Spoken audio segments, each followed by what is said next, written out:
Well, it is a special joy and pleasure and honor to introduce the next speaker on Hildebrand, Professor John Crosby, who is also one of the chief organizers and authorities who brought together all the speakers in this conference.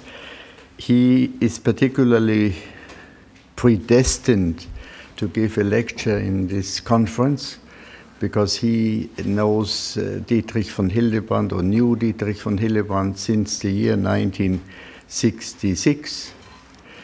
And Dietrich von Hildebrand was the first person who introduced me to John Crosby before I ever had known him, saying that, and also Alice von Hildebrand, saying that there is a charming young Southern gentleman who received them in Georgetown University and showed them Washington, D.C., and I must get to know this person. And so I did in a meeting with Dietrich von Hildebrand and Mrs. von Hildebrand and many other young students and friends. And there Dietrich von Hildebrand gave a flaming speech on the importance of philosophy in itself and for the life of the church, and recommended him to study in Salzburg. And there we were students together, and he graduated in '66, a few days after we met, from Georgetown University in Washington, D.C., and then started his graduate studies of philosophy at the University of Salzburg under the direction of Baldwin Schwarz, one of the most prominent students of Dietrich von Hildebrand of the first generation, who was full professor and director of the Institute of Philosophy in the University of Salzburg at the time. Professor Crosby graduated in '71, I think, received his PhD from the University of Salzburg, and then became first professor of philosophy at the University of Dallas in Texas, where again I had the great privilege of being a colleague of his for 7 years. And then after that he got a call to teach at the University of Steubenville in Ohio, where he was chairman of the department and director of the master's program, but he still continues as professor of philosophy. Professor Crosby himself wrote some quite original works, very much in part in the spirit of Dietrich von Hildebrand, in part also inspired by his great love for Cardinal Newman's thought, on which he is one of the world leading experts, and wrote a book, The Selfhood of the Person, and another one, collected papers, Personalist papers, both of which reveal his own properly philosophical mind and also his deep understanding and, in his own way, continuation of the philosophy of Dietrich von Hildebrand. So we are all very pleased to listen now to Professor John Crosby.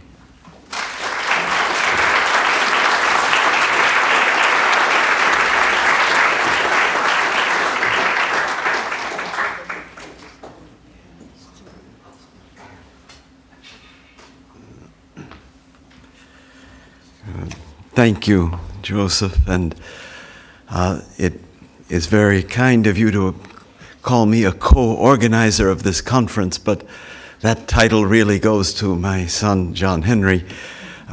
You know well enough that I'm not much of an organizer, and if the conference is well organized, it's because of my son and not any doing of my own. My son and I are often confused with each other, and even though it's an article of our personalism that each person is himself and not another, he and I are often run together and taken one for another, which for my part is quite an honor. Now, our conference is entitled The Christian Personalism of Dietrich von Hildebrand. And at the same time, it's centered around his great treatise on the nature of love. So I would like in this presentation to connect our conference theme with this treatise and to examine the treatise from a personalist point of view. Now, rather than surveying everything that is distinctly personalist in this book, I want to pick out two eminently personalist contributions that von Hildebrand makes to our understanding of love. The first of these is set within his discussion of love as value response, and the second is set within his discussion of eigenleben in chapter 9 of the book. So I turn to the first part of my paper and the first personalist contribution that I want to present to you for discussion. Now, in this first part of my paper, my discussion overlaps considerably with the presentation of Professor Gerl Falkowitz. It also addresses some of the questions that were raised in the discussion. So I feel like the audience is ready for this first part, having already asked about it. Now, it is on the basis of his value philosophy that von Hildebrand explains what it is to love a person for his or her own sake. He claims that love is a value response, by which he means that when I love a person, I love that person on the basis of the value, that is, the beauty, the splendor, the intrinsic worthiness that I apprehend in that person. Von Hildebrand says emphatically that the good and beauty that awaken my love do not present themselves to me in the other on the basis of my own happiness. That is, I do not love the other primarily under the aspect of one who can make me happy. The value response of love is far more radically other-centered. I love the other in virtue of the worth, the dignity, the preciousness, the nobility that is proper to the other in his or her own right. Of course, I am happy in loving the other, as von Hildebrand acknowledges, but he cannot stress often enough that my being happy is in no way the principle of the lovableness of the beloved person. It is not because this person fulfills some need of mine that he or she seems lovable to me. Love, therefore, is a self-transcending value response. I don't appropriate the other for my happiness. On the contrary, I decenter myself toward the other when I seek out the beauty of the other and love her in virtue of her beauty. Now, you might think that this teaching of von Hildebrand is the first distinctly personalist contribution that I mean to bring out. It seems to be a conception of love that forcefully stresses the self-transcendence of the lover and the personal dignity of the beloved person. There is, however, a difficulty that must be surmounted before we can claim to have a truly personalist conception of love. Now, to see this difficulty, we have to understand the claim of von Hildebrand that the person who is loved must be, as he says, fully thematic for the person who loves him or her. Let me try to explain this full thematicity of the beloved person, as von Hildebrand calls it, and let me explain it through its conspicuous absence. Sometimes an excellence in a person interests me more than the person himself does. For instance, if I am fascinated with the intelligence of a person, I am likely to be more interested in his intelligence than in himself. The proof of this is that as soon as I meet up with an even more intelligent person, my interest passes over to him. What had interested me in the first person is found even more abundantly in the second one, who is now the main focus of my fascination. My interest is not in the individual persons as such, but only in the intelligence that they manifest. The individual persons just serve to instantiate intelligence, and I am interested most of all in the best instantiation of it. So it's not difficult to see what is meant in speaking here of a very limited thematicity of the person in whom I take an interest. Now, it's clear that I do not love these persons who attract me by their intelligence.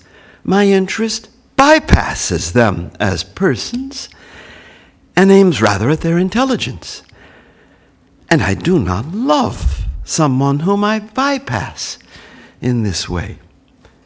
Note well, my interest may be a value-responding interest in the sense of von Hildebrand, for I may be fascinated by the inner excellence of intelligence. In other words, I may be drawn to intelligence not as something beneficial for me, but as something splendid in itself. But such fascination is not the value response of love, because the person whom I admire as intelligent is so little thematic in my admiration. He is obscured rather than revealed as person by the way in which his intelligence catches my interest. When I love a person, I adhere to this individual person, and I am not diverted by each other person whose excellences surpass those of the person whom I love. These excellences of the others seem, in fact, irrelevant to my love for this person. So this is the way the full thematicity of a person shows itself in love. I love a person as this person and not as an instance of worthy qualities. Now, here's the difficulty that I said had to be surmounted. Where do we find the value in which a person is fully thematic, fully present as this person? It is not at once obvious where we should seek this value for all the other excellences of a person that we can name, such as wit, charm, vital energy, resoluteness of will, courage, also lend themselves to greater and lesser instantiations. One may at this point begin to wonder whether love really is a value response. It may seem that any value found in one person is such that more or less of the same value can be found in another person. This would mean that the very idea of having value interferes with the full thematicity of the person having value, and that it prevents me from adhering single-mindedly to this beloved person. It would mean that if love presupposes the full thematicity of the beloved person, then love does not, after all, exist as a value response, but must have some other kind of basis. Welcome to Professor Buttiglione. A unique and unrepeatable person, if ever there was one. It reminds me of the delightful encounter we once had at the International Academy of Philosophy, where there were two Jesuit visitors, and one of these visitors was really quite a character, and the other Jesuit said to me and Joseph, he said, "You know, all persons are unique, but Ladu-san's here, he is really unique." And so now, Von Hildebrand is aware of this difficulty that I've just posed, and he deals with it in the following way. He calls attention to the, I quote, entirely individual and unique value quality inhering in this individual person, end of that quote. And then he explains his idea like this, to quote again, "The idea of realizing some general value does not come into question here with persons. The idea of participating in some value in general makes no sense here. The beauty of the individual person as a whole, or, as we could say, of the unique, unrepeatable idea of God embodied in this person, is after all no general value type. But already as a quality, it is something entirely individual and unique." End of that quote. Now, perhaps one could explain Von Hildebrand's idea like this. Each person is unrepeatably himself or herself. There is no such thing as two copies or two instantiations of the same person.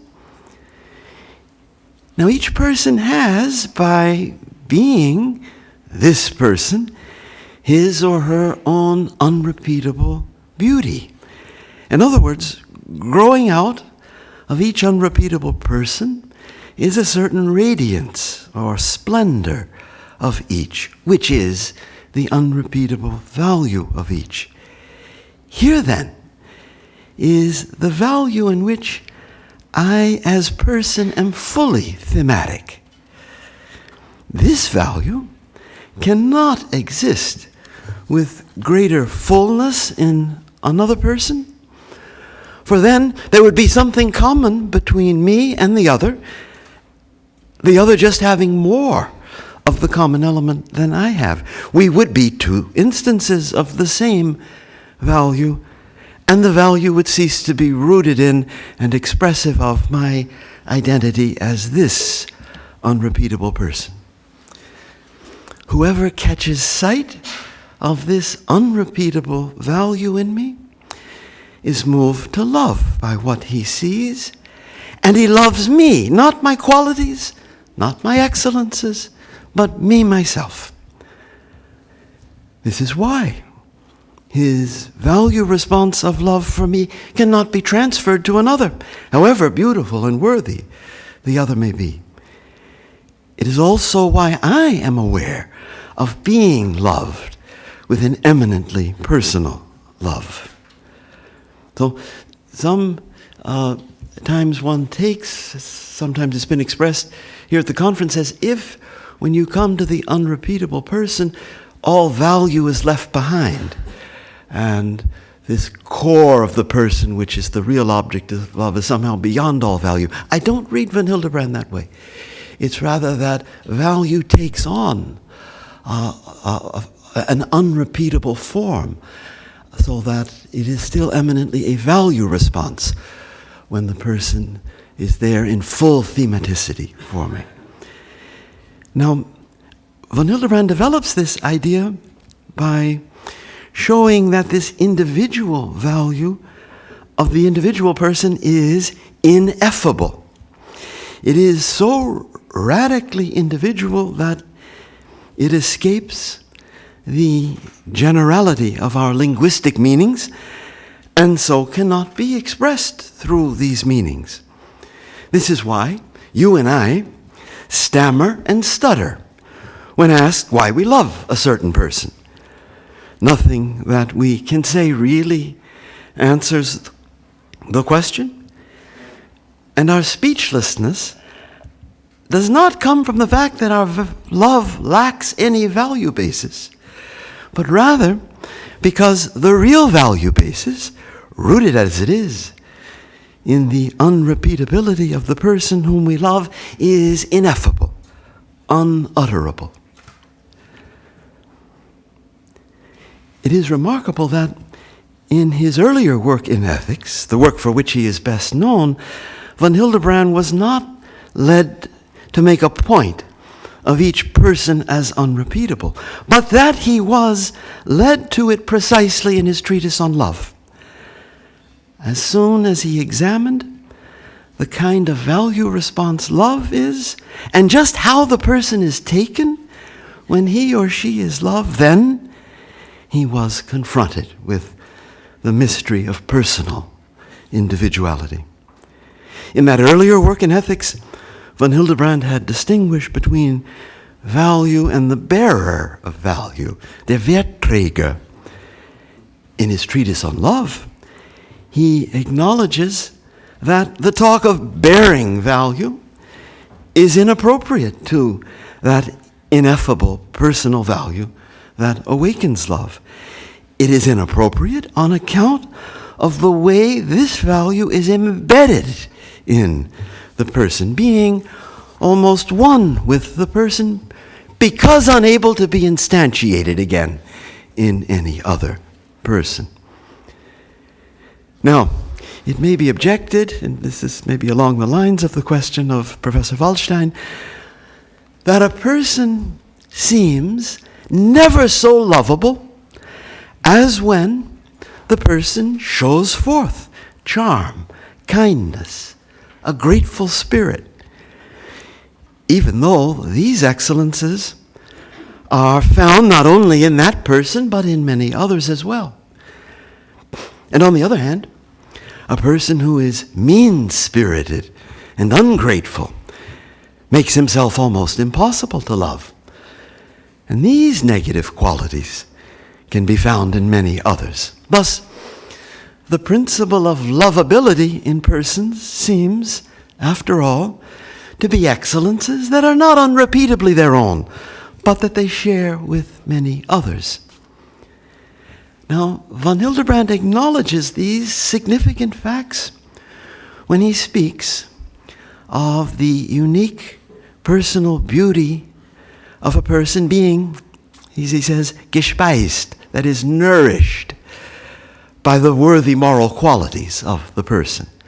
And I suppose he would add that the unique personal beauty is starved by morally unworthy qualities in the person. But he insists that the unique personal beauty, however dependent on such moral qualities, is nevertheless itself a value datum over and above such qualities.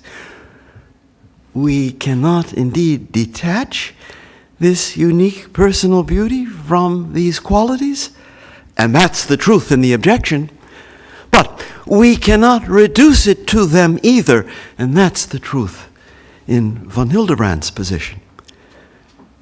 And this will be confirmed by a fact that we are about to discuss, namely that the one who loves can discern the unique personal value of a person even in the absence of any nourishing moral and other excellences in that person.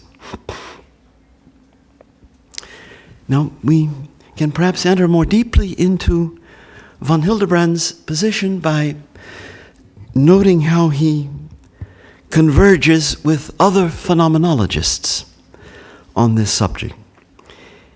Edith Stein held that in the essential constitution of each human person, there is not only the human essence common to all human persons, but also an individual essence, ein individuelles Wesen, that makes the person to be this person.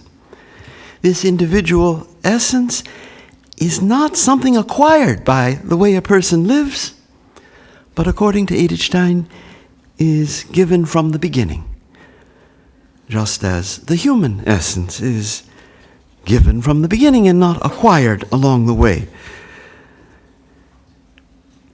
This idea of an individual essence receives, indeed, a fuller metaphysical elaboration in Edelstein than in von Hildebrand, but it is virtually present in him. He, for his part, stresses more than she does the value dimension of the individual essence, although she virtually recognizes this when she says that the individual essence has a normative aspect through which it indicates the way in which a person ought to live so as to become him or herself. So von Hildebrand and Edelstein converge in a remarkable way. Von Hildebrand also converges with Max Scheler, who, unlike Edelstein, influenced the thought of von Hildebrand. Scheler taught, and again, Professor Waldstein anticipated this thought as well. Scheler taught that in each human person we find ein individual persönliches Wertwesen, so an individual personal value essence. Scheler stresses that the talk of Wesen or essence need not imply anything universal, but that Wesen can express the unique and unrepeatable character of a person. Particularly significant is Scheler's idea that in loving someone, I discern the Wertwesen of that person, even though the person may have made a mess of his life and the empirical condition of his life may give little concrete evidence of his true Wertwesen. In loving him, Scheler very wisely teaches, I discern the true self of that person and call him through my love to become who he really is. This thought of Scheler surely influenced von Hildebrand's idea about the way in which I stand toward the faults of the person whom I love. Von Hildebrand says that while I acknowledge these faults with all realism, I interpret them, again, as Professor Gerl Falkowitz brought out very nicely, I interpret them as betrayals of the true self of the beloved person. I do not put his faults on a level with his strengths, but take the former as betrayals of who he really is, and the latter as valid expressions of who he truly is. In this way, I extend what von Hildebrand calls the credit of love to the person whom I love. And he wants to say that there is no partiality or favoritism in this way of interpreting the faults of the beloved person, because the interpretation is based on a great personal reality and truth, namely the truth about the individual value essence of each person. Now it follows from this point of agreement with von Hildebrand and Scheler, and this is a point, I think, of particular significance and responds to questions that have been raised. It follows from this point of agreement that the full thematicity of the beloved person should not be taken simply as the full presence of the factual empirical state of the person. The one who loves commonly discerns elements that are not yet real in the beloved person.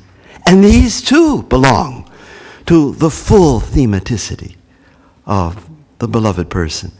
In this way, we can perhaps explain how it is that we can love completely unlovable persons with a love that still qualifies as value response. Well, now, perhaps having covered this ground, you can see why I announced at the beginning an important personalist dimension in von Hildebrand's account of love as value response. He reveals the act of loving as an act in which the beloved person is taken radically seriously as person.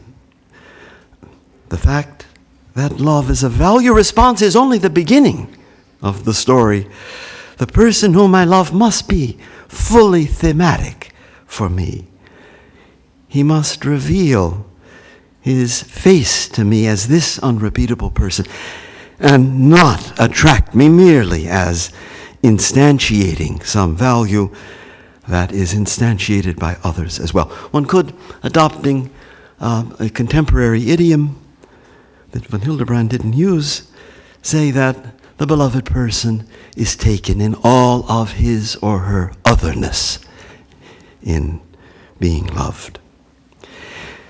Now, before leaving this subject, I want to show you how von Hildebrand inserts this thought into a larger whole.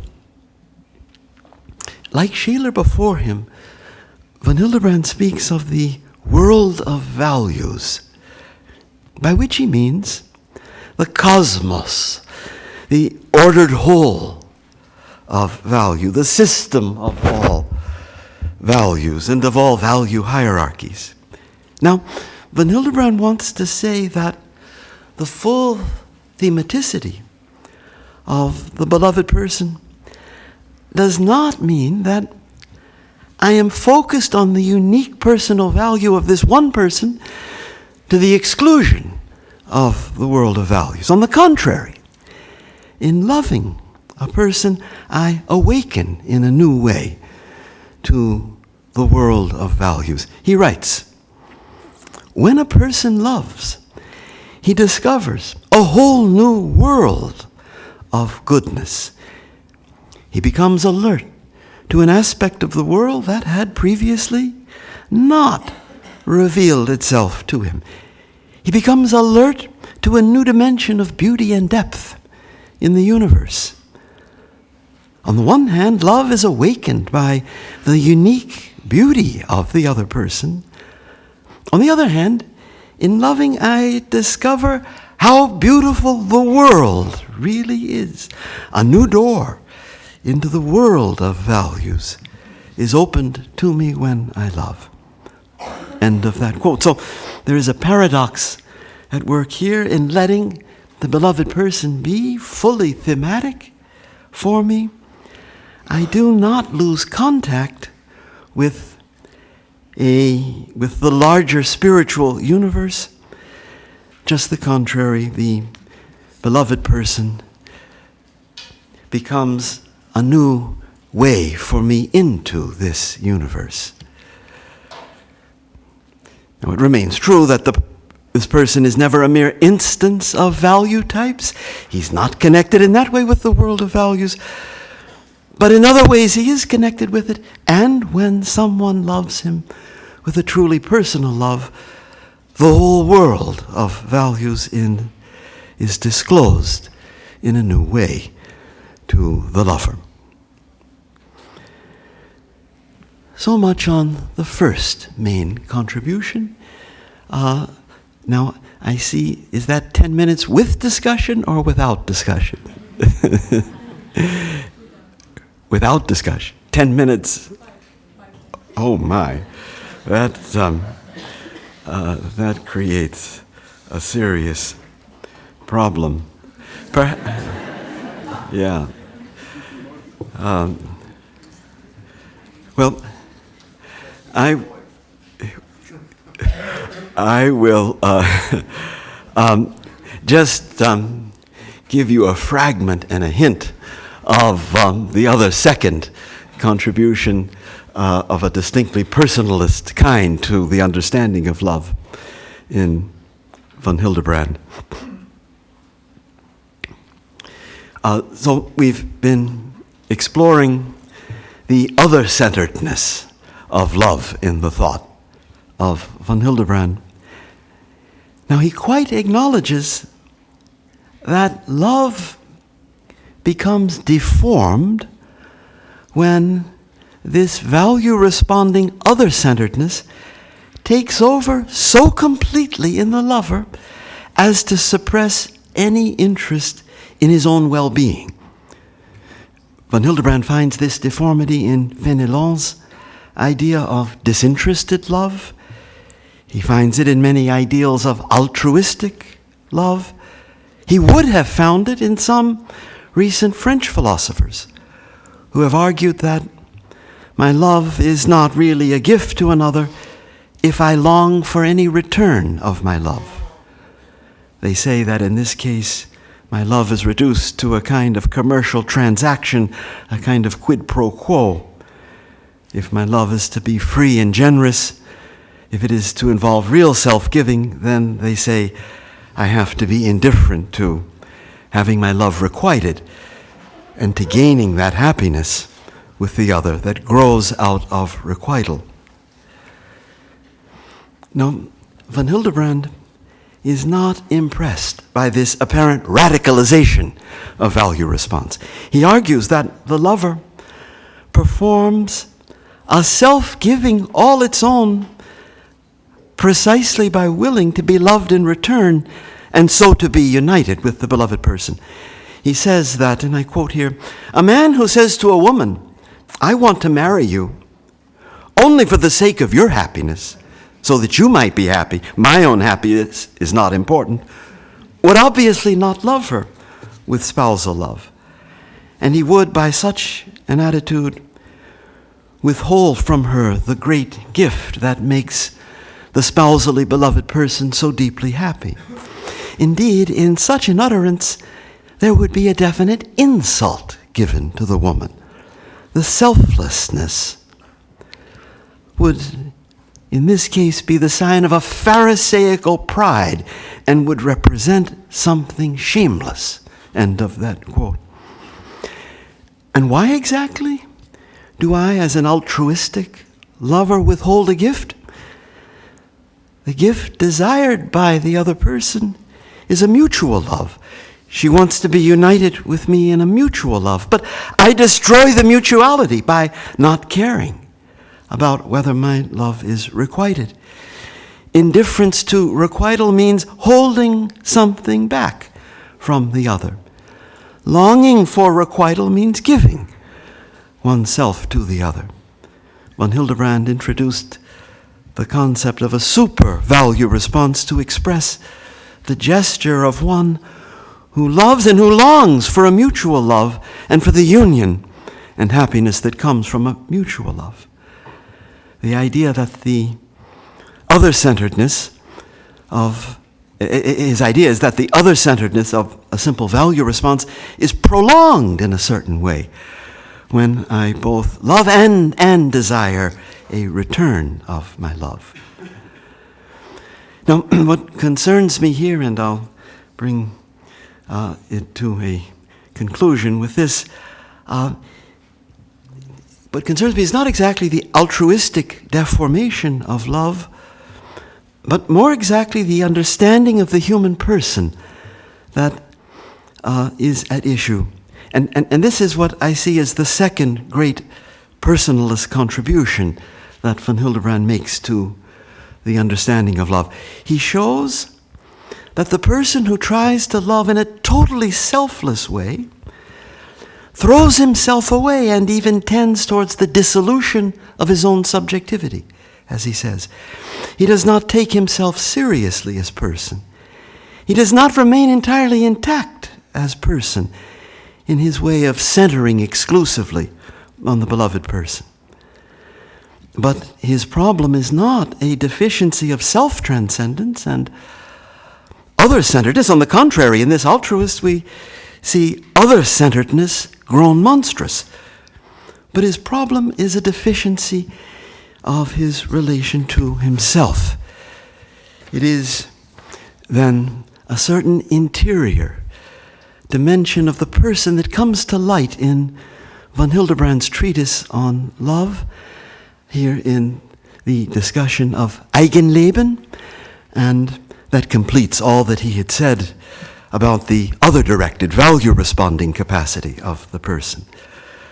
So I will perhaps conclude simply with one final quote from von Hildebrand here on this concept of eigenleben, or a word that cost me more difficulty in translating than any other word when I translated this text into German. Von Hildebrand explains it like this: the defining trait of eigenleben is the realm of all those things that are of concern to me as this unrepeatable individual, that stand in some relation to my happiness, that address me. And he then adds, to have an eigenleben in this sense is a deeply significant characteristic of man as spiritual person, and is profoundly associated with the dignity of man and his metaphysical condition. And I conclude then with this on eigenleben and its role in love. To quote, "Whoever does not acknowledge the transcendence of human persons fails to understand what distinguishes them as persons from all impersonal creatures. But whoever smells something egocentric in the fact that I desire an objective good for myself, whoever thinks that the ideal of human life is for me to lose all interest in beneficial goods for myself, fails to understand the character of man as subject. He fails to see the mysterious center to which everything in the life of a person is referred, the center that is addressed by beneficial goods and that is inseparably bound up with his dignity as person. If the first error, denying the transcendence of love, locks persons in themselves and distorts their ultimate relation to the world and to God, the second error deprives them of their full character as selves. The first error reduces man to the biological, taking him according to the model of a plant or animal. The second error robs him of his character as a full subject and destroys the personal in him by exaggerating the objective to the point of dissolving that which makes him a subject. We have to keep clear of both errors. Here then, and this is now me, not von Hildebrand, is the reason why we detect something depersonalized in the extreme altruist, in renouncing all interest in being loved, in being happy and being loved. He neglects this mysterious center in himself. He neglects himself as subject. His brand of altruism gives evidence of a crippled eigenleben, as von Hildebrand calls it. So I will, with a view to the expiring time, not fill in any further this notion of eigenleben and love, but leave a moment for a question or two. So thank you very much for your attention.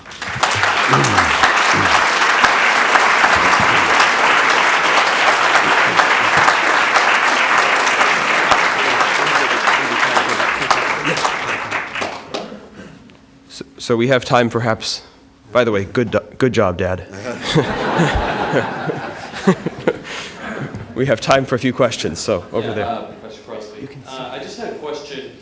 I'll try to fit it too. But you talked about the instantiation of God in this individual body as being the kind of something that we're responding to in love. And I'm wondering if you really want to say that in terms of it just being an instantiation, or a kind of way of being disclosed that we're responding to. So the way in which someone relates to us or their personal stance towards us, perhaps that's not even necessarily a conscious stance. So, for example, the unborn child in the womb. Yeah. That's just first. The second question is on the individual essence. I know that you mentioned that was from Edith Stein, so I don't want to give that to you or Hildebrand, but I'm wondering, what is the context of, what is the nature of that essence? Is there an openness to it, or is it a closed-off kind of essence? I mean, Thomas has a distinction between the essence and the act of being. The essence is something that doesn't have a necessary relation necessarily to God. It's our existence that kind of imputes that. So anyway, that's my two questions. Now, let's see. Yeah, you're going to, Craig, you need to, I don't quite understand. Give me the first one again. Okay, sorry. The first one was just, you talked about the value that we respond to and love is somehow this instantiation of God in this body, okay? And I was just wondering if it's just the instantiation or the fact of that image being present, or if it's in fact somehow the way in which they're disclosed to us. Yeah. So it's more active, kind of. Yeah. Well, I want to avoid the talk of instantiation altogether. You see, that suggests the pattern of a general type and a concrete instance. And I want to say that when it comes to this core identity of each person, that pattern doesn't fit at all. There is no general type that is being instantiated. You've got something too individual to count as instantiation. That's the whole idea of von Hildebrand. This duality of common type and individual instance, and the activity of the instance instantiating, that whole pattern is surpassed in the case of a person. When you take the person according to this unrepeatable core of the person, when you take the person according to that which really elicits love. So, But is that unrepeatability something inherent, sort of like an essence? yeah. Or is it disclosed through their relation to us? That's what I'm trying to get at. Yes. I don't know if you understand what I'm saying. Yes. Well, you know, it's not like a monad. The person lives in relation to the other and displays this unrepeatable identity in relation, and can't just bend back and reflect on it as an object in himself, but receives it from the other who first sees it. So a monadic understanding of the unrepeatable identity of a person is very foreign to von Hildebrand and to my reading of von Hildebrand. And that's a significant fact that I can't, all in solitude, just bend back and capture my personal identity. I receive it by another who sees it first, and I therefore don't own it as a piece of my innermost consciousness.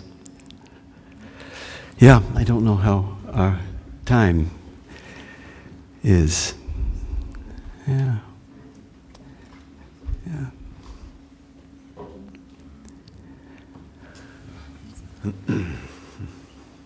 Well, first I congratulate you on your magnificent lecture. I see that I said much too little in the introduction of Professor Crosby.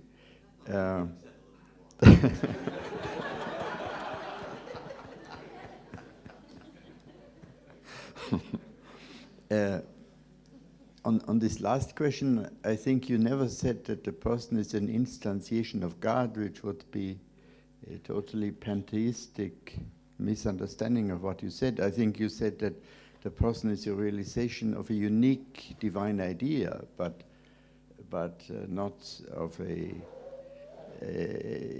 not an instantiation, because that is not a general idea that then has some kind, can be realized in different individuals. It's sort of a unique idea of a unique person, but certainly not an instantiation of God, because that's an impossibility to, outside the Holy Trinity, to have an individual embodiment of God in a human person. But I wonder, I have another question, and that is, you so well spoke of this eigenleben and of this important form of self-donation which Hildebrand describes in the chapters on the intentionionis and on love and happiness, that it belongs to, even in a certain way, the most profound forms of love, including the love of God, that the other person becomes the source also of my happiness, and that we give, so to speak, our own personal life to the other and do not completely step outside of it in this pure altruistic interest in the other person. But the question, my question is this: this crippled eigenleben, or this, the question is that a form of, so to speak, returning to ourselves, that we do not just think of the other and not just give ourselves to the other, but we also, so to speak, turn back to our own legitimate self-love and interest in our own happiness? Or does Hildebrand see that as a super value response that is as another form, but an even more profound gift, self-donation, so that it's not, so to speak, turning to the other and then turning back to myself, saying, I cannot give myself too much to you, you also should give me something back? Or is it more to be understood as a special completion of the transcendence of that gift, in which it belongs to the gift and to the self-donation, that the other person becomes the source of my own happiness, and that I desire the union with the other person, so that it's not like a lesser self-donation than, let's say, the love of the enemy or the love of a person, of a neighbor who does not play any role for my own personal happiness, but rather it is another kind of completion of the self-donation. That's, I think, very important. And the second interpretation is the one that I meant to propose. That the idea is not that you strike a kind of compromise. Well, so much for myself, so much for the other. We'll be reasonable here and make a modest expenditure of other-directedness. That's certainly not the understanding of this of this eigenleben and this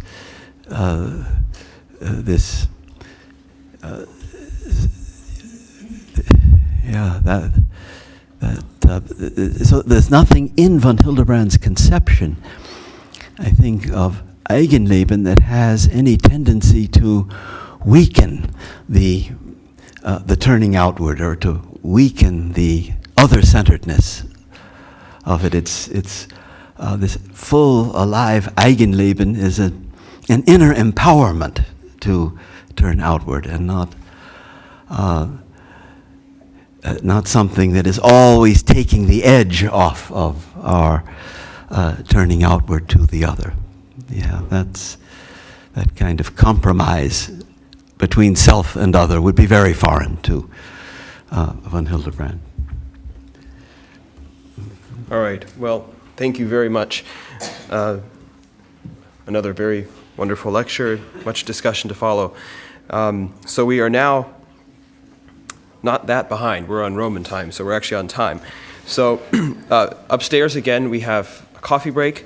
So please come back. Do your best to come back within 30 minutes, so by 11:35. And of course, we'll have people helping you make that transition, but you can help us too. So we'll see you in 30 minutes exactly. Thank you.